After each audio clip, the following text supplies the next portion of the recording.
حضور کو 6 شانیں ایسی عطا کی گئی کہ وہ کائنات میں کسی نبی کو بھی عطا نہیں کی گئی۔ حضور فرماتے ہیں کہ ان میں سے ایک عطا وہ مجھے بولنے کا ملکہ دیا گیا، مجھے جوامع الکلم بنایا گیا۔ جوامع الکلم کا معنی کیا ہے؟ اللہ اکبر۔ جوامع الکلم کا معنی یہ ہے کہ انسان ایک لفظ میں ہزاروں الفاظ کی باتیں کہتے ہیں۔ حضور علیہ افضل الصلاۃ والتسلیم ایک بات کہتے تو اس کے اندر سمندر کو بند کر دیتے۔ سمندر کو کوزے میں بند کرنے کا ملکہ اور خصوصیت اللہ تبارک و تعالیٰ نے اپنے محبوب کو عطا کی۔ اسی لیے حضور نے فرمایا کہ مجھے جو 6 شانیں دیگر انبیاء سے ہٹ کر عطا کی گئی، ان میں سے ایک شان وہ بولنے کا ملکہ ہے۔ اگر کسی کا حلیہ دکھنے میں بڑا اچھا ہو، اس نے ڈریسنگ لباس بڑا اچھا پہنا ہوا ہو، حلیہ بڑا پیارا ہو، رنگت بھی گوری ہو، لیکن انسان کو آپ پہچانیں گے اس وقت جس وقت اس سے آپ گفتگو کریں گے، تب پتہ چلے گا یہ انسان کتنا پانی میں ہے۔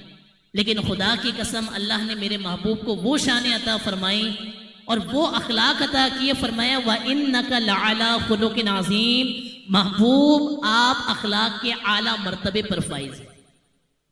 اب یہاں پر اخلاق کی بھی کچھ تفصیل سن لیں۔ خلق کسے کہتے ہیں؟ خلق اس عادت کو کہتے ہیں جس میں تکلف نہ ہو، جس میں بناوٹ نہ ہو۔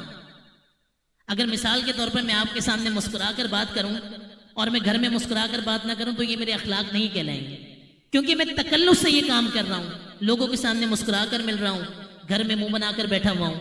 تو اخلاق وہ ہوتے ہیں جو بلا تکلف ہوں، بغیر بناوٹ کے ہوں، اور اللہ تبارک و تعالیٰ کے محبوب کا ہر عمل بغیر بناوٹ کے۔ اور یہاں پر فخر الدین امام رازی نے بڑی پیاری بات کی، فرمایا رب تعالیٰ نے فرمایا وَإِنَّكَ لَعَلَىٰ خُلُقٍ عَظِيمٍ، بڑی قابل غور بات۔ امام رازی یہ مفسرین کے بڑے اماموں میں شمار ہوتے ہیں۔ امام رازی نے کمال کا نقطہ لکھا، فرماتے ہیں رب نے فرمایا وَإِنَّكَ لَعَلَىٰ خُلُقٍ عَظِيمٍ، کہ محبوب آپ اخلاق کے اعلیٰ ترین مرتبے پر فائز ہیں۔ لیکن رب تعالیٰ نے یہ نہیں فرمایا وَإِنَّا لَكَ خُلُقٍ عَظِيمٍ، وَإِنَّا لَكَ خُلُقٍ عَظِيمٍ۔ امام راضی فرماتے ہیں اگر رب تعالیٰ یہ فرماتا وَإِنَّا لَكَ خُلُقٍ عَظِيمٍ تو معنی یہ ہوتا کہ محبوب آپ کی عادتیں اچھی ہیں، محبوب آپ کی ادائیں اچھی ہیں۔ لیکن یہاں پر جو علا کہا گیا، لفظ علا عین لام یا، اس کے کئی معنی ہیں اور ان میں سے ایک معنی ہے قبضے کا۔ تو یہاں پر رب تعالیٰ نے وَإِنَّكَ لَعَلَىٰ خُلُقٍ عَظِيمٍ کہہ کر یہ اشارہ فرمایا کہ محبوب انسان اچھا اس لیے بنتا ہے تاکہ وہ انسان اخلاق کو اس لیے اپناتا ہے تاکہ وہ اچھا بن جائے۔ لیکن محبوب ہم نے تجھے وہ شان عطا فرمائی کہ اخلاق بھی تیری اداؤں کے قبضے میں آ کر اپنے مرتبے کو بلند کرتا ہے۔ اور فرمایا وَإِنَّكَ لَعَلَىٰ خُلُقٍ عَظِيمٍ، محبوب ہم نے آپ کو اخلاق کے اعلیٰ ترین مرتبے پر فائز کیا۔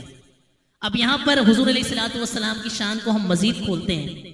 اخلاق یہ عمل ہے، اخلاق یہ عمل ہے، اور کسی بھی عمل کو کرنے کے لیے ضروری ہوتا ہے کہ اس کا علم ہو۔ تو آپ سوچیں جب حضور کے اخلاق اعلیٰ ہے تو اخلاق عمل ہے اور اس سے پہلے علم ہوتا ہے۔ جب حضور کے اخلاق سب سے اعلیٰ ہے، عمل سب سے اعلیٰ ہے، تو پھر حضور کا علم بھی سب سے اعلیٰ ہوگا۔ تو اللہ تبارک و تعالیٰ نے اپنے محبوب کو اخلاق کے اعلیٰ ترین مرتبے پر فائز کیا۔ اور اخلاق میں نے آپ کو بتایا یہ عمل ہے، اور عمل کے پیچھے علم ہے، اور علم کے پیچھے عقل ہے۔ تو پتہ یہ چلا کہ جب عقل کامل ہوگی تو علم بھی اعلیٰ ہوگا، اور جب علم اعلیٰ ہوگا تو عمل بھی اعلیٰ ہوگا۔ تو اس آیت کریمہ کے ضمن میں یہ بات ثابت ہوئی کہ اللہ تبارک و تعالیٰ نے اپنے محبوب کو عقل بھی کامل عطا فرمائی، علم بھی کامل عطا فرمایا، اور عمل بھی کامل عطا فرمایا۔ یہ ہے میرے مصطفیٰ کی شان۔